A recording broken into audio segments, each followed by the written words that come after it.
There, macro. So first thing you do is you take off this C-clip, which is inside there, somewhere in there. And then you take off this lock nut, and there's a special socket, and I'll show you what that socket looks like. Sometimes it's tight, and sometimes it's not. But if it's tight, you're not going to get it off unless you have this special socket that you can buy at any auto parts store. It's got 4 internal teeth, and it's $20. Chrome vanadium, and they make it in China, so you can get it at any Chinese tool store or Harbor Freight. So you take off that nut, and then inside, there go my ego. Inside is this. First is the C-clip, or E-clip, whatever you want to call it, and the nut, and there's a washer. I think the washer's underneath that. That's in a different order. Anyways, C-clip, washer, nut. Then you've got this special washer with holes in it. And you're wondering why it has all these holes and teeth? Well, it's because it engages into another nut, just like this, exact same, but it has a pin sticking out of it. And that pin is at the 10 o'clock position, right there. And that nut with the pin determines the tension on the bearings. And I'm going to show you that this was not tight, which is why I've got to play there.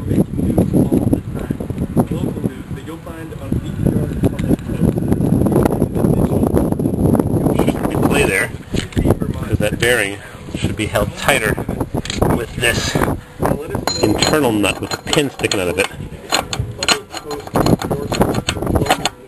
There, I got a quarter turn out of it. You have to leave a little bit of slack for the bearing to expand. That's better.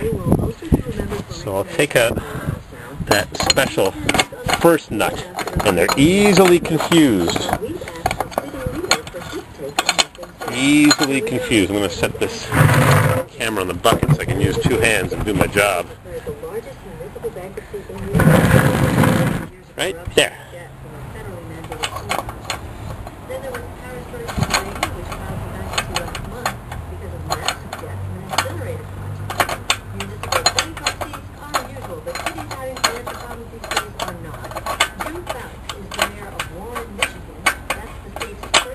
There we go.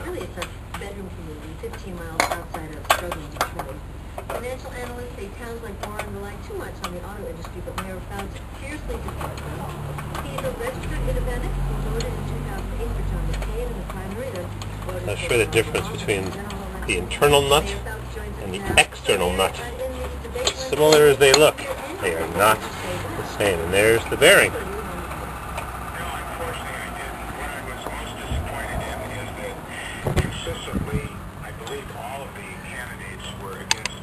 This internal nut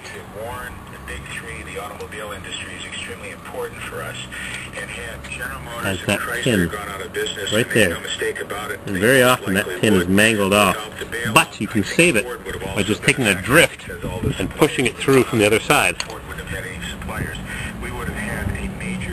See, that's the other side of that pin.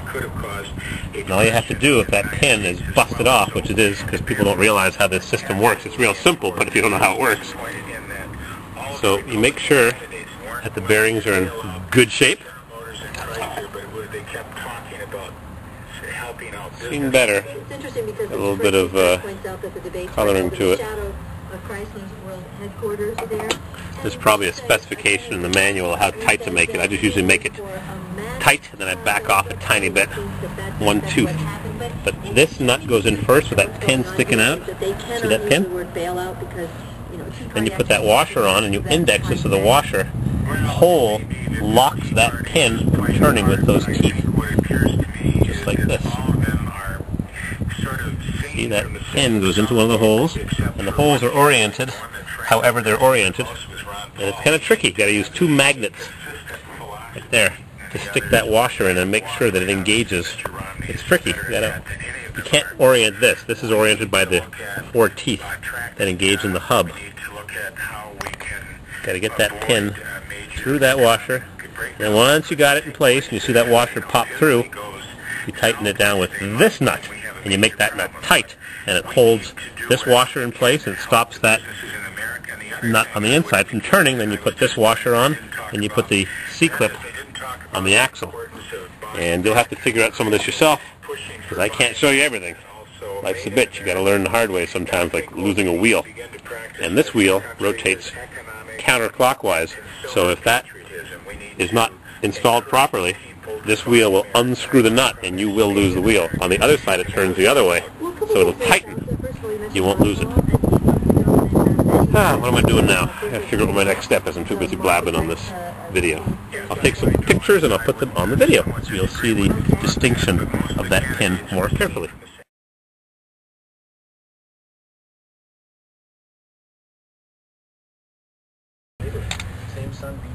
Alright, an hour later I took a break, had a banana with some peanut butter. And I have the special washer engaged properly on the lower nut with a pin sticking out of it. And the pin happened to be oriented at 1 o'clock right there. And this washer has a notch on the inside that engages with the hub right there at 12 o'clock. So you try stick the washer on, and you have to use a pair of needle nose pliers and a magnet, or 2 needle nose pliers, because it doesn't want to come off otherwise. It's a real bear. Get it off there. That pin, I know you can't see it. That pin is at 1 o'clock, protruding from that nut, and I've tightened it and I've backed it off a fraction. And then you take this, and it can go on either way, forward or backwards, and the index is different forward or backwards, and it's a bear to line it up, but you can't see where that pin is. Alright, well, I've got it engaged properly. I had to flip the washer over, and I've got the tooth at 12 o'clock engaged with the tooth in the washer, and the pin, I don't know if I can show this to you with the flashlight and the pointer, but the pin is underneath that hole right there, sticking through. And you can see it when you move the washer back and forth. You can see the grease protruding from that hole, which means the pin's in there. You can always spray it with carb cleaner, but then you won't have any grease on your bearing. So then you take this retaining nut, and this nut doesn't have a pin in it, and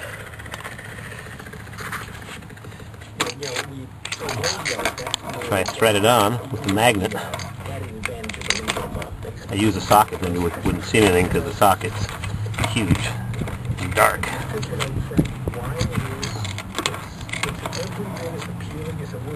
There we go.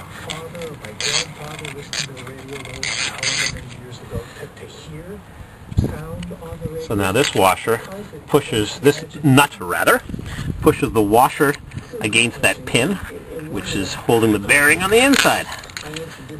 And that's the way GM intended it. But like I said, a lot of times that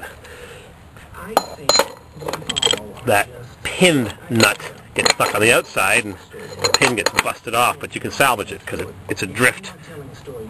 You tighten the heck out of that. Make this real tight because that's holding everything from getting loose. I'm going to make that tighter when you're not looking. And then I'm going to put the washer in place, and then this snap ring so the stuff can't get chucked. And then you should have no more play here, or minimal. And that's how you adjust the wheel bearing. Next I'm going to change that spring hanger with my bucket of parts right here. Can't wait for that. That's going to be real fun. I don't even know if I can get to it. That plastic shield has to come off, and who knows what else. But there's no rust. San Francisco SF sub. Gotta love it. Intercooled. Intercooled. Alright, the last thing I have to do is install my manual locking hubs. And I've got a variety that I bought over the years. And here are some that I got off the Suburban last year them everywhere. There was a gray one in the junkyard that I should have gotten. I went there twice. It was freezing that day, and I was able to get these parts off. There's a snap ring that's really hard to get to. You need 3 screwdrivers and 4 hands, and boy, I got that snap ring off. There it is right there. It'd be nice if there was a hole drilled in the hub to release that snap ring, but you got to get underneath it and take it off. So I got a few of these from that silver one, and there's the guts that makes it work, and I got a couple of these from somewhere. Don't ask me where I got them from. And I got these old mile markers that were on that blue Suburban that I bought that the guy went swimming with a few years ago, and they're freaking junk, made in Mexico. mile marker used to be good stuff, but now it's junk. It doesn't engage fully, and parts are junk. So this just slides in, and it locks the hub, the outside, to the axle on the inside. The axle turns with power from the engine transmission transfer case, and the hub turns when you engage the two together. You slip that in like that, more or less. And when you turn that knob, it engages the outer half with the inner half, and you get four-wheel drive. That's a very simplified explanation, but that's how it works. Just turn that knob, and this cam protrudes, sticks out the cam, shoots out the cam, shoots out the teeth, and it engages your axle in the middle with the hub on the outside. It is so freaking cold here. Wish I was back in California putting on my monster spring hangers. Alright, wind's blowing here and I'm getting destroyed. My satellite radio's not working for some reason. Acquiring signal. Well, on my rusty roof has the antenna right there. I was so fortunate to have a built-in satellite radio. Alright, I gotta warm up every 5 minutes. Cold.